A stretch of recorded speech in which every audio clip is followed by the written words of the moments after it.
Hey you guys, welcome to my channel.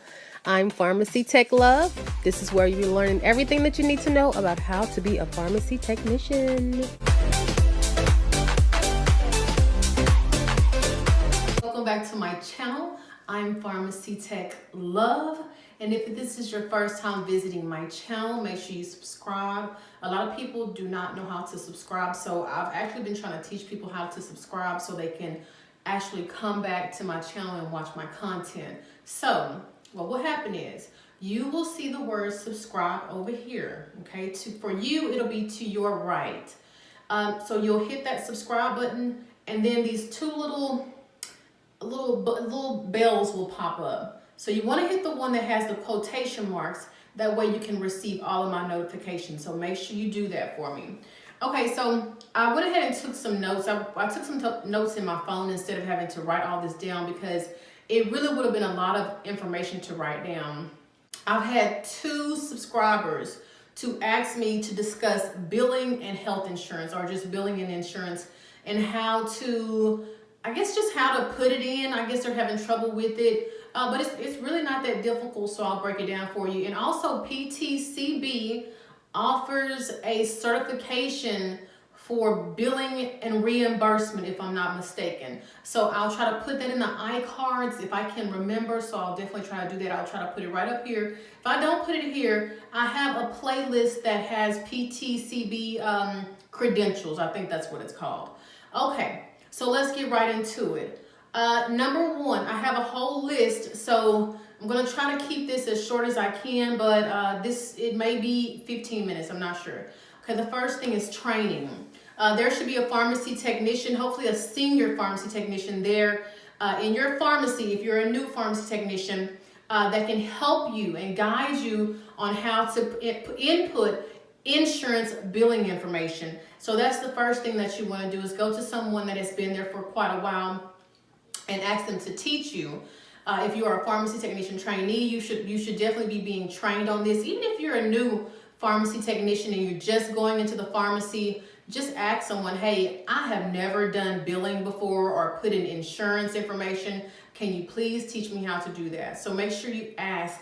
Don't just be that person that stands on the side and you're just kind of winging it. No, don't wing it. Okay, number 2, formularies.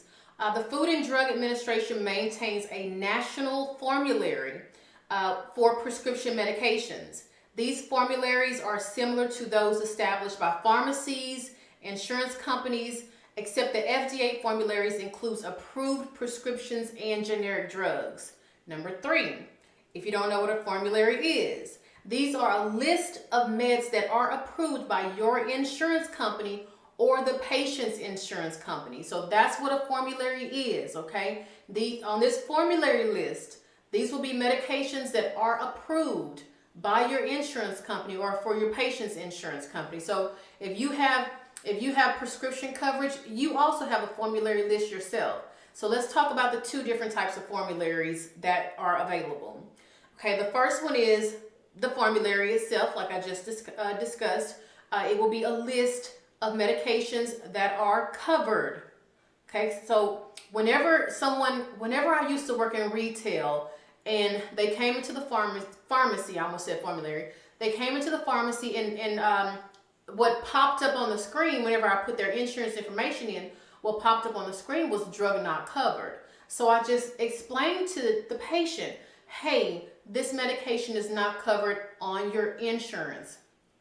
And they would say, why not? I said, well, it's not on the formulary list. And that's when I just explained to them. I said, a formulary list is a list of medications that your insurance will cover. And if a medication is not on this formulary list, I said, it's going to bring it back to us as drug not covered. So at that point, the patient does have the option to contact their doctor and to see what's comparable, what else out there is comparable to what they were prescribed. Okay? All right. So a non-formulary is just the opposite. These are medications that are not covered by the patient's insurance company. Okay? All right, let's talk about a DUR. I feel like I've talked about a DUR with you guys before, but I can't remember. A DUR stands for Drug Utilization Review. So I have quite a bit to talk about. Not quite a bit, but just a little paragraph. This is a drug utilization review which works by improving quality health care, patient safety, and ensuring the formulary is used in a mandatory manner. Simply put, it is a process of reviewing a patient's profile with prescribed medications to ensure the patient's safety. Okay, whenever you're in the pharmacy and a DUR pops up on the screen, you can't go any further. Your pharmacist, he or she has to come over, review what's going on your screen. It could be a therapeutic duplicate. For instance, a patient is taking a blood pressure medicine at CVS. Now they're trying to pick up another blood pressure medication at your Walgreens. That's something that could create a drug utilization review or a DUR, and the pharmacist needs to make note or make sure that they're not being double dosed. Okay, so and I mean there's multiple things. It could be a allergy warning. There's multiple things with a drug utilization review. But one thing I want you to know is you cannot go any further on that drug utilization review without the pharmacist actually reviewing it and removing it, and then you can move forward. Okay, so let's talk about the types of insurance. And hey, you guys, if you would like to become a certified pharmacy technician, I will leave all the information down either in the comments or in the description. I've partnered up with a company named Pharmacy Tech Lessons. A lot of you have been signing up, and I'm very proud of you. I also have partnered up with Denali RX. I'll also leave that in my description as well. It's more of like a learning platform, and I use it every night in my classroom, and I think it's $19.99 per month. It's just a learning tool, but you can get a 15% off discount if you use the promo code pharmacytechlove. And it doesn't have to be capitalized, it doesn't have to be lowercase, you can just put it in however you want to put it in. And you'll receive a 15% discount, and you also can use this on your phone. There's an app for it as well. So if you want to become a certified pharmacy technician, this is the time to do it while everyone is at home, while everyone is hopefully has a laptop, because I believe everyone has bought a laptop because there's rarely any in Walmart or on Amazon. So anywho, all right, I just wanted to tell you about that. So let's talk about the types of insurance, and I'll remind you at the end as well if I can remind myself. The first one is health insurance. Health maintenance organizations. I'm listing the types of insurance. So the first one is health maintenance organizations. These are HMOs. This type of insurance is offered in the United States and are used in hospitals, doctors' offices, pharmacies, and other providers with which the HMO has a contract. HMO usually has a list of approved specialists that they prefer you to see. And I believe this is the type of insurance that I have, because we have to choose a doctor that's in network, and we can't just choose a random doctor that, you know, we've been seeing for years and years and years. We have to choose whoever is in the network. So, and it keeps the, it keeps the price of your copay lower, and all of your benefits lower as well. The second type of insurance is preferred provider organization, which for short is called PPO, and like I said, it's called preferred provider organization. It differs from HMO that patients have a greater choice in selecting their physicians and other care providers. So with PPO, you have more of a free range to kind of find your own doctor that you choose. Okay, let's talk about something else that I used to do for my patients when I worked at Walgreens. Drug discount and coupon cards. Drug discount, I'll read this first. Drug discounts and coupon cards usually offer patients a small amount of the cost of each prescription. You can find most coupon cards online depending on what the medication is that they're taking. Also, senior prescription discount cards are also available in the pharmacy and can be applied also in the database as well. One thing that I definitely used to do when a patient came in with a very, very high dollar prescription, we'll say Amitiza, because it's very expensive. We'll say Amitiza. Say for instance, a patient came in with a prescription for Amitiza, and for a 30-day supply, which is one a day, it costs $500. I'm just throwing out a number here. So what I would do is, because the patient was like, oh my God, no. So I would go on the Amatiza website, just type in amatiza.com. They would have a coupon. I would print that out, okay? First, of course, I would have to bill their primary insurance, and then I could bill the Amatiza insurance card second, okay? So that's how that's done.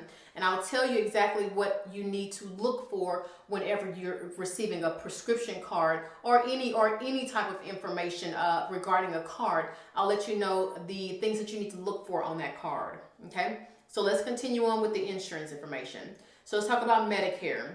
Medicare is the health insurance program for individuals 65 and older, younger people with disabilities, and persons with end-stage renal disease.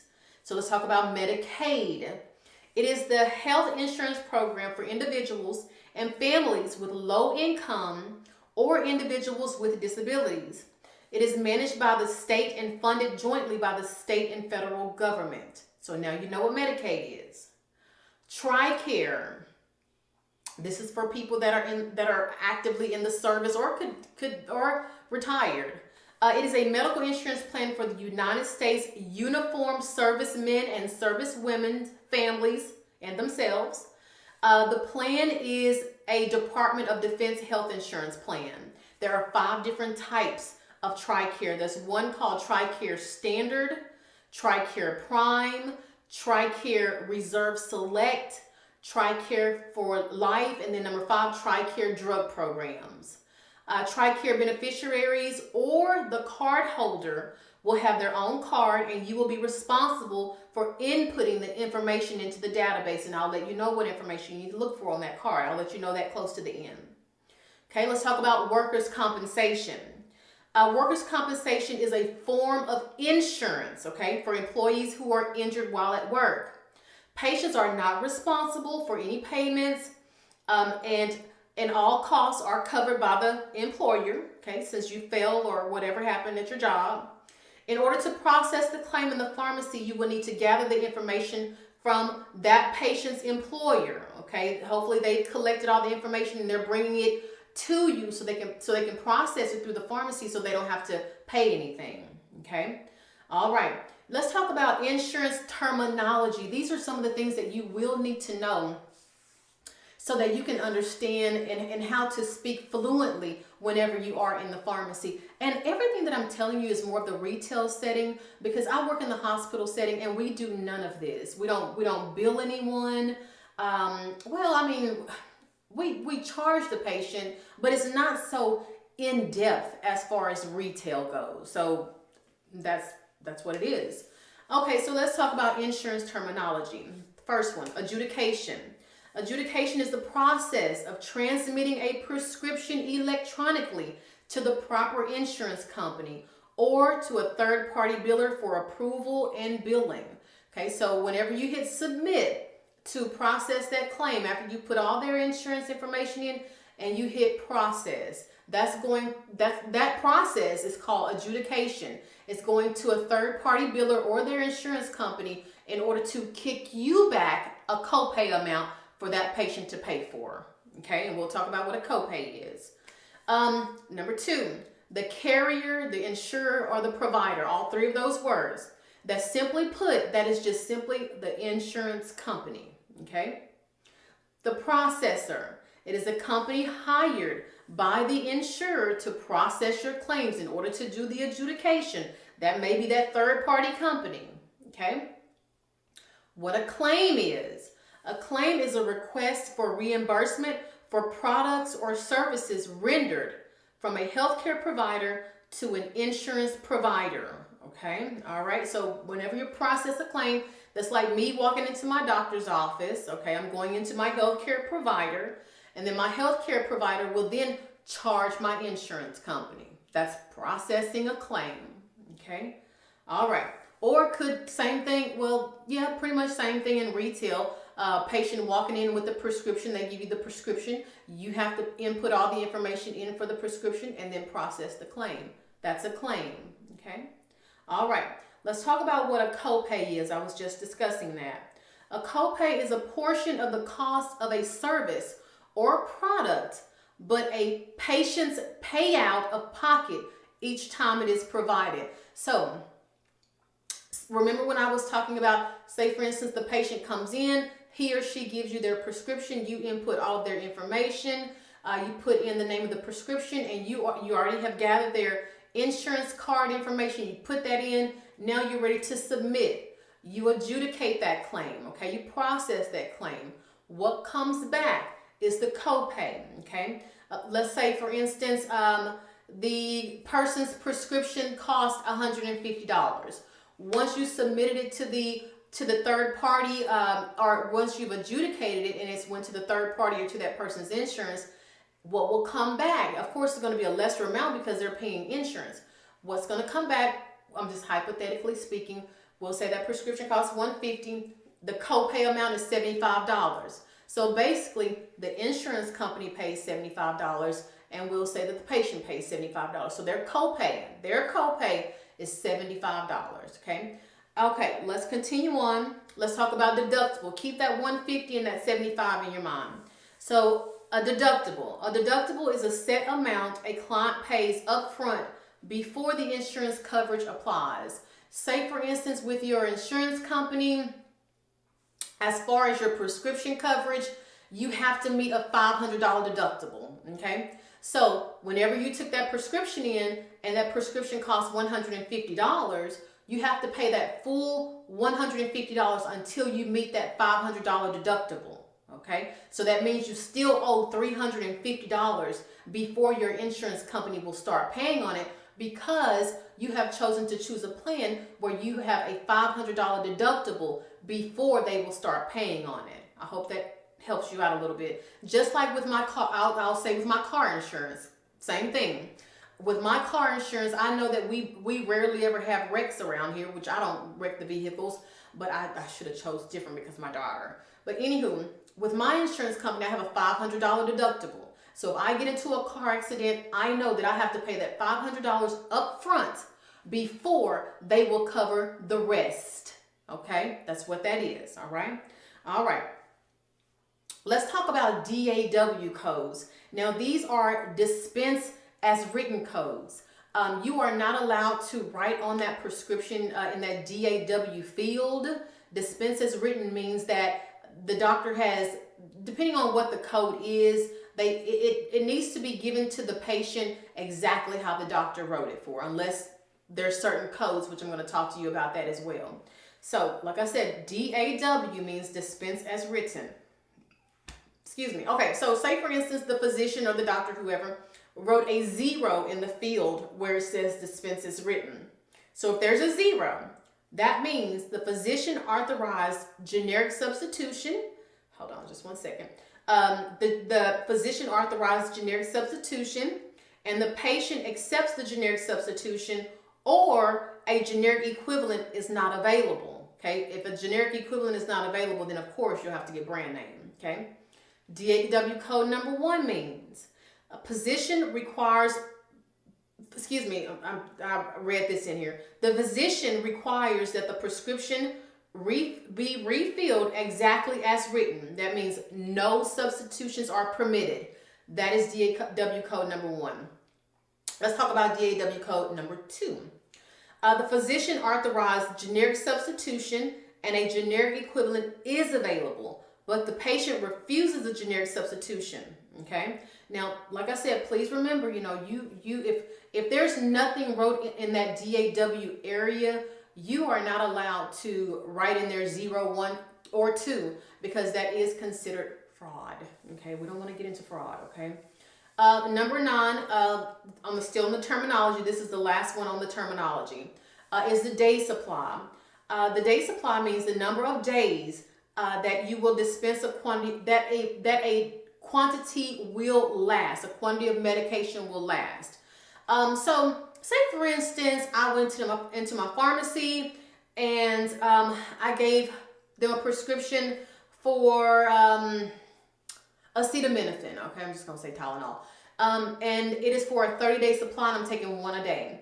I cannot get that refilled until 75% of that prescription has been used. So that's about 25 days in. I do not need to go 10 days after I've refilled it. I don't need to go 20 days after I've refilled it. At the earliest is 25 days, okay? That's when I need to be trying to get this refilled. And sometimes it all depends on the insurance company. So all the technician can do is process the claim. Even if it's 25 days in, the insurance company may say, you know, to wait 2 more days. It really is at the insurance company's discretion, okay? All right, now I'm going to teach you how to put your insurance card in the system, okay? All right, there are 4 components to an insurance card that must be present in order for you to process a claim. So let's talk about these. The first one, okay? So when I'm discussing this needs to be on the actual physical card in order for you to process a claim. If these 4 components are not on the card, then maybe possibly you have their medical card, and that's the one that they will present at the doctor's office, okay? So number 1, the ID number needs to be present, which is called the identification number. Number 2, the RX BIN number. This is the BIN stands for Benefit Identification Number. It is going to be a 6-digit number. The RX BIN is used to identify how a prescription drug will be reimbursed and where a pharmacy can send a reimbursement claim, okay? The third thing on that card should be the RX PCN number. That means PCN means primary control number, which is used to route pharmacy claims. And the fourth thing that needs to be on that card is the RX group number. This number tells the pharmacy which group you're in so they can process your prescription payment correctly, or the patient's prescription payment correctly. Not all cards have this. However, I have not seen one insurance card that has not had an RX group number. So I'm going to run down through that one more time. On that card needs to be your ID number, prescription card, ID number, RX BIN number, PCN number, and RX group number, okay? All right, now these are just things that I wanted to mention to you that I was just randomly thinking about on the top of my head. These may be something that, maybe some problems that you run into whenever you're processing an insurance card. First one is the person code.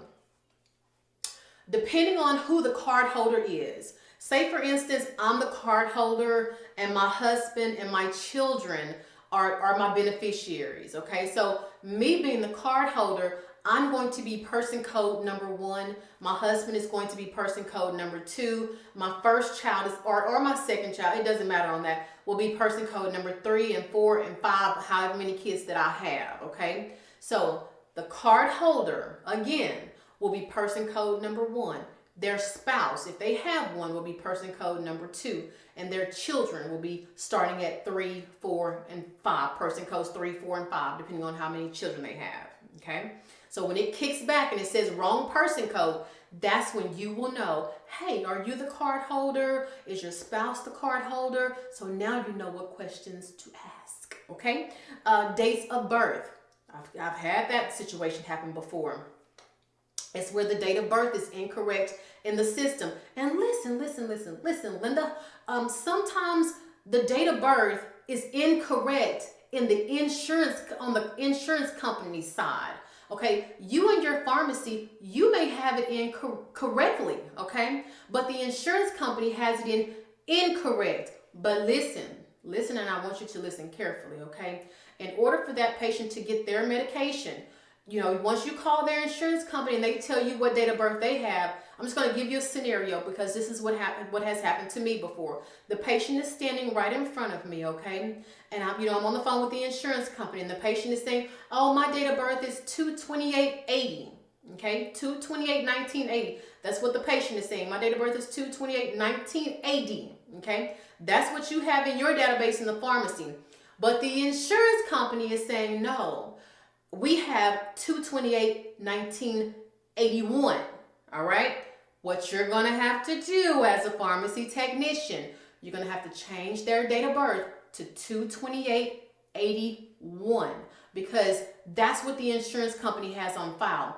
Is it your responsibility? Is it your responsibility to be on the phone saying, "Hey, well, can you change this?"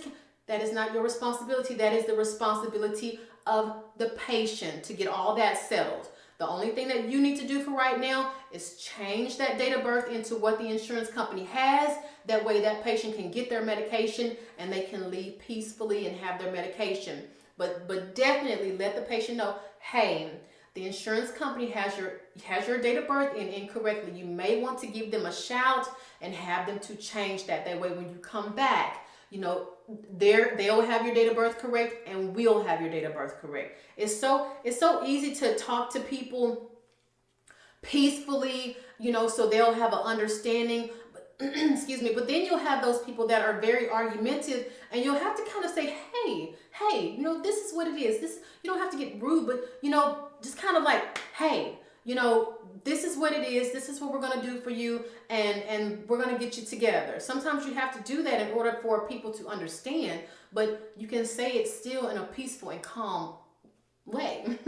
All right. Okay. So incorrect spelling of the name. That's another thing.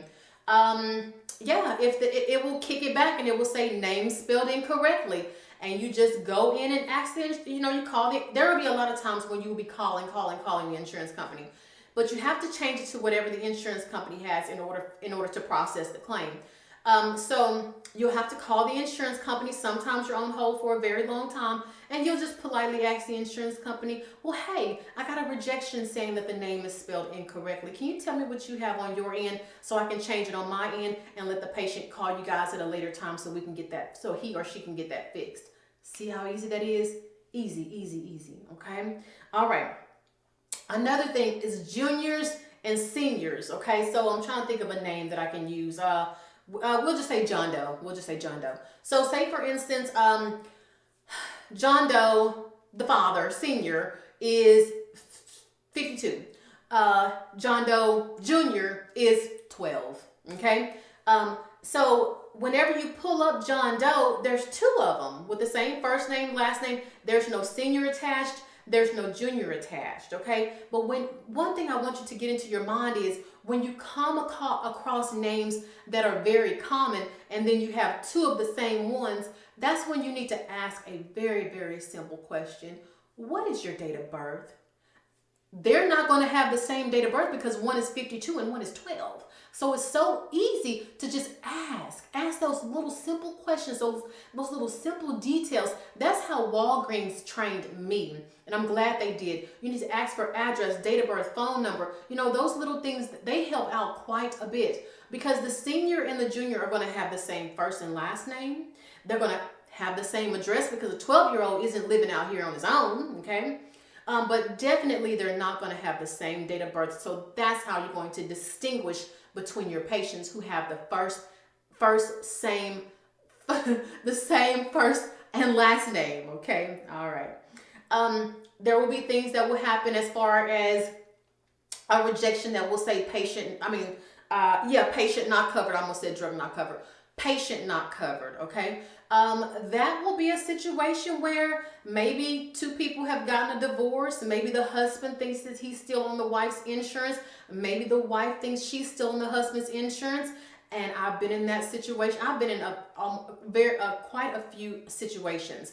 And I just, politely told the individual, I'm sorry, you're no longer covered on the insurance. And they asked, well, can you call the insurance company? Of course I can. Excuse me. Call the insurance company, and he or she was not on the insurance card any longer. They were very, very, very upset. There was nothing you can do. And at any given time, the person can always pay cash if that's what they decide, okay? Another one is another rejection. These are all rejections. This is the last one. I'm going to let you guys go. This is the last one, is refill too soon, okay? And we actually talked about that. You will have a lot of individuals that will come through and want their narcotics filled early. This is just like any other medication. You're going to have to get it filled 75% used, okay? You can't wait until 5 days. It's a 30-day supply and you're trying to get it refilled 5 days after you just picked it up. No, just simply explain to the patient, okay? And sometimes you can process the claim and it will give you a date. And that's what I used to do. I would process the claim. Of course, it's going to say refill too soon. I would hit F8, print the screen, go grab a highlighter, highlight it, and give that sheet to the patient. That way they know the exact date of when to call us and say, hey, can you run my medication through my insurance company for me, and I'll pick it up a little later. See how easy that is for the patient? They have that information in hand, okay? All right, I really hope this has helped someone. If you still have questions, make sure you drop a comment in the comment section. If there's a video that you want me to make, you guys have a lot of videos that you want me to make, and I'm trying to get to them. It's just I'm working. I'm working. So if you want to become a certified pharmacy technician, I'll leave that in the comments as well. Like I said, I'm with Pharmacy Tech Lessons. I've been with them almost 2 years now. I really enjoy working with the company. With Onisha, I was trying to think of her first name. It's kind of hard to remember sometimes, but I enjoy working with them. You know, I reached out to her a long time ago, and we've been partners ever since. And I really enjoy the company, and I think that you would too. You guys have a wonderful evening or a wonderful day, a wonderful morning whenever you guys are watching this, and I will see you soon.